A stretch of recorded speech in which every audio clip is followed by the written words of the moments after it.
All right, let's play with some interesting data. A study showed a Swedish family who ate conventional non-organic diet, and then they had them eat organic food for only 2 weeks. They looked at pesticide concentrations before they started eating organics and after by measuring these in urine samples. The data is described here, so there's a code for each person in the family. So there's a categorical variable. We have the pesticide. There's 8 different pesticides that we have in this data set, and that's again categorical.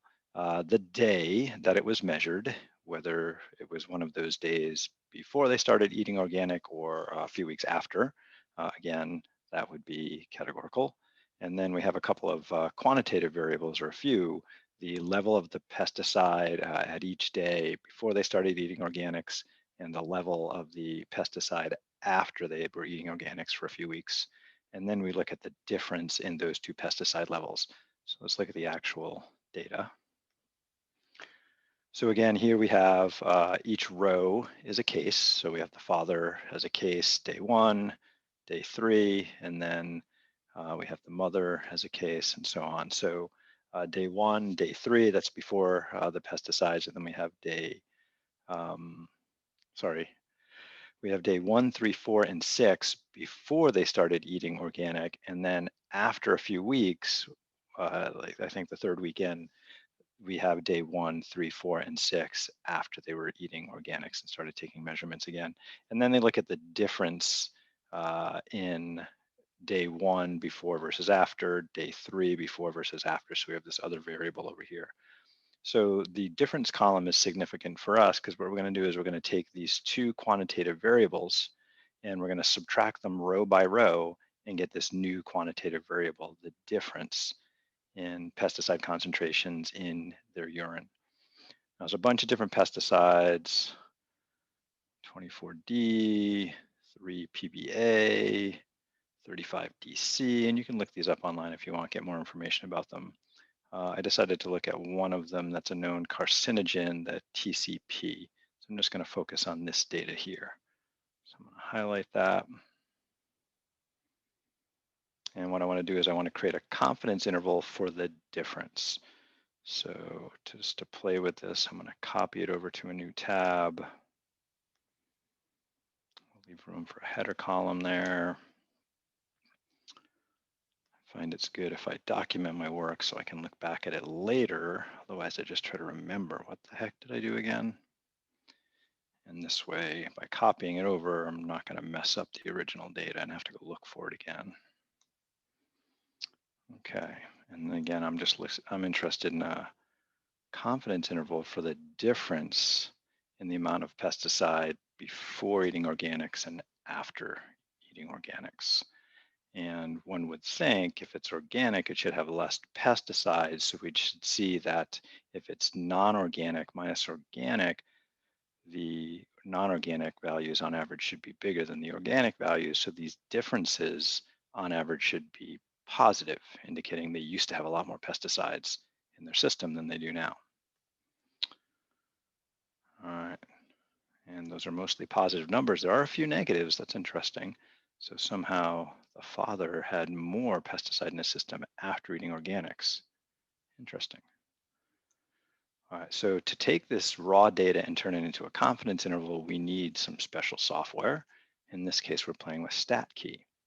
Now we have a single variable, so we're going to do a confidence interval for a single mean. And since I'm not using data that's already preloaded here, I have to choose Edit Data, remove the existing data. So I always think it's a good idea to delete, get a blank slate there, then paste your data in. Then we have to double check about these boxes here. So I do have a header at the top, so data header row, got it. But I don't have a first column identifier, right? I didn't copy father, father, father, mother, mother, and so on. So I'm not going to check that first box. Okay. So then StatKey gives me a cute little box plot here. It says there were 20 values. The average value, the average difference was 31.35. So I can see, all right, the average difference is greater than 0. Interesting. And now I want to create a confidence interval. So to do that, I have to generate a bunch of resamples. So again, what Stack Key does is it looks at the original sample over here on the right. And when I say generate a sample, it redraws from this deck of cards and gets a new deck of cards based on those. And a card could be drawn more than once. So you can see there's a good one over here. There's a whole bunch of these 85.3s here, more than there were here. So these got drawn more than once. That's okay. There's 20 of them. And so we're kind of seeing if this is what the population looks like, what might other samples look like? So we're assuming that this is a good representative sample, and we're going to generate 7,000-ish new samples. All right. So the computer just made 7,000 new samples based on the original one here. And then over here, we're just plotting the average of each of those. So if you move your cursor around this area, you'll see this Bootstrap sample shifts dramatically to a different deck of cards. So there's a whole bunch of points. How many points are in this black area? There are 7,001 points. What is a point here? A point is an average of 20 that were pulled from this sample. So I have 7,000 samples of 20. I'm only plotting the average. That's a sampling distribution. In this case, it is a distribution of sample means. Didn't change the sample size. Sample size is still 20. I have 7,001 samples of size 20. The average of all those 7,000 samples is 31.43, similar to this original one, 31.35. They're in the ballpark of each other. All right, next, I want to throw two tails on there. I'm going to go for a 95% confidence level. And sometimes we're asked to do a 99% or maybe a 90% or 98%, all kinds of different ones. If I take that confidence level away from 100% or 1, that value gets split into the tails. So the tails get 2.5% each.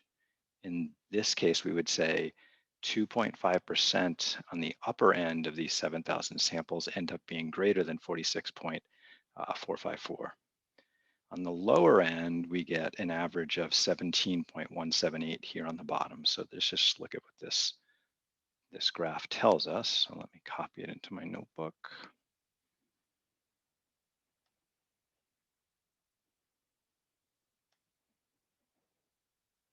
And let's grab that original sample. That individual Bootstrap sample is not that important, but I want the original sample data there too. All right, what do we got? So this value right down here, this is our estimate for the population. So we think that on average, if somebody were to switch from eating non-organic food to eating organic food, we would expect the difference in the amount of this TCP chemical from what they used to have in their system to what they have now. The average difference is going to be around 31.43, right? Difference. So this is the mean difference. Population symbol is mu. And we use this number up here, X bar, as our approximation for the population mean. So we think that on average, the difference in the amount of TCP in someone's system before to after eating organics is going to be around 31.43. So that's going to be a drop because, again, remember our variable here is the difference. And then we are looking at a difference of the non-organic, that was before, minus the organic. So that's like our after. So before eating organics, minus after.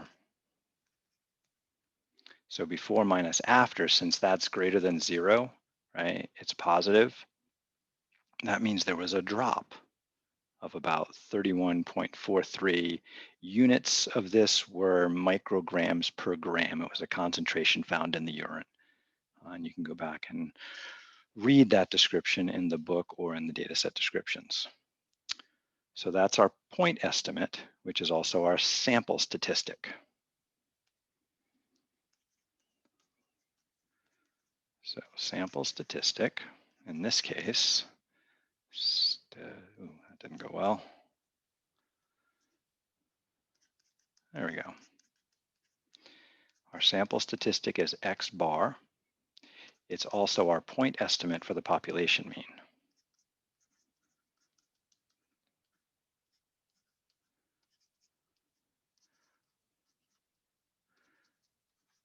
then our population mean is our population parameter. So we think that value of 43.43, I'm going to pull the one from the, we could either pull the one from the distribution or we could pull it from the original sample. They're going to be similar. I guess I'll go with the original sample, 31.35.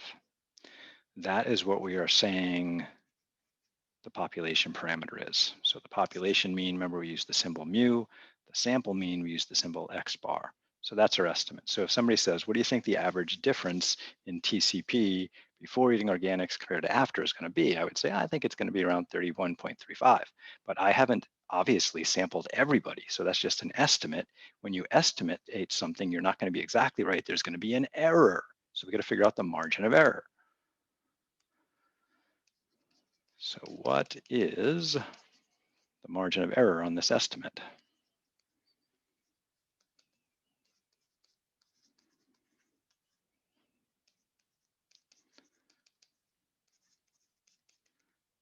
And we almost always have a margin of error because we almost never have the entire population. So to find the margin of error, I have to look back at the whole interval. Now, Stackey did not give me the margin of error. It gave me the lower value of the interval and the upper value. So a way to interpret that right here is I can say, well, I think the average difference before versus after for TCP is going to be somewhere between 17.178 and 46.454. Right, so the low, again, we think is about 17.178. And again, that would also be micrograms per gram.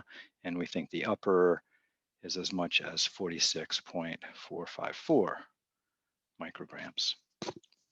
Now, a bootstrap distribution is generally not symmetric. So often we talk about the margin of error as being the difference from the center to the upper edge or the center to the lower edge, margin of error. And if we do those subtractions, we're going to find those numbers are slightly different because these bootstrap distributions are going to be slightly asymmetric. So the better way to get the margin of error is just find the total distance across here, highlighter, find that total distance across, and then just cut it in half, divide by 2. So we're going to subtract those two numbers and divide by 2. Calculator. Now, fortunately, a spreadsheet is a calculator, so I can do that right here. So let's see, we have the lower number, and I believe that was 17.178. And then I had an upper value for that confidence interval, and Stackey told me that was about 46.454. And so I want to find the margin of error. And so to do that, I want to subtract those two, but I got to do it in parentheses. So first we subtract big minus small. And then after we're done subtracting, we divide by 2. I don't have the parentheses there, it's going to get all screwed up. All right, so according to this, the margin of error is about 14.638. Let's write that down in the notebook. 14.638.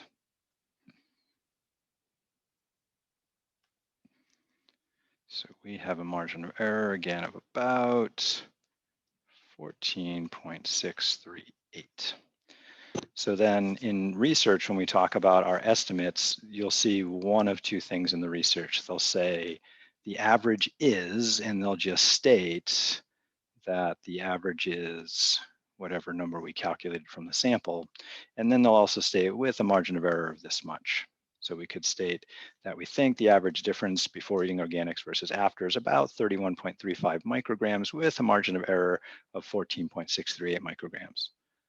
Alternative way of stating the estimate on the population difference would be to say we think the average difference before eating organics versus after is somewhere between 17.178 micrograms and 46.454 micrograms. So I have a couple ways to state that. Now, next thing, so what? Who cares? All right, well, why would I care? Some chemicals are toxic. TCP is a carcinogen, meaning having that in your body could cause some kind of cancer to happen over time. So having a decrease in this is probably a good thing for the health of people. Okay. Is there a decrease? Well, before minus after, I have a positive answer. The interval, right? The lower number is definitely greater than 0. Is 0 in this interval, right? If 0 is in the interval, that means there's no difference, right? If you subtract those two and you get 0, that means there is no difference on average. Is 0 in this interval? Well, here's 10, here's 20. 0 is way over here. 0 ain't in my interval. It ain't there. So if someone says, I bet there's no difference in the amount of TCP, I can say there's definitely a difference. And the difference is positive, meaning there was way more TCP in these people's bodies before eating organics than after. Significant finding? Yep, it's significant because 0 is not in the interval. All right, so how do we create a confidence interval? Generally, we need some data. We're going to use StatKey to generate these sampling distributions, and then those sampling distributions allow us to find a confidence interval here. Now here we went for a 95% confidence interval. Typically with a 95% confidence interval, that's like looking 2 standard deviations on each side of the mean. And the standard deviation for a sampling distribution is called the sampling error. And so here, my standard error. And the standard error is about 7.461. So let's check that out for a second. So thinking about that 95% rule from a couple of weeks ago, if I double the standard deviation, look 2 standard deviations on each side, that is about what a 95% confidence interval margin of error will be. So again, what was that number? 7.461. I can just copy that. Let's come over here and see what happens if we double that number. We get 14.92, which is close to 14.63. They're both between 14 and 15, closer to 15. So again, the book talked about this. For a 95% confidence interval, that's about 2 standard deviations away from the mean. When you're working with sampling distributions, the standard deviation of the sampling distribution is called the standard error. Notice that number right there is different than the standard deviation of the sample. 2 different ideas related to standard deviation. One is used to define the confidence interval. The other is related to the spread of the original sample. And generally, the standard error is going to be significantly smaller than the standard deviation of the original. And it's going to get smaller as the sample size gets bigger. Hopefully you read about that in the book. All right, hope this was helpful. Take care, do good math. Bye-bye.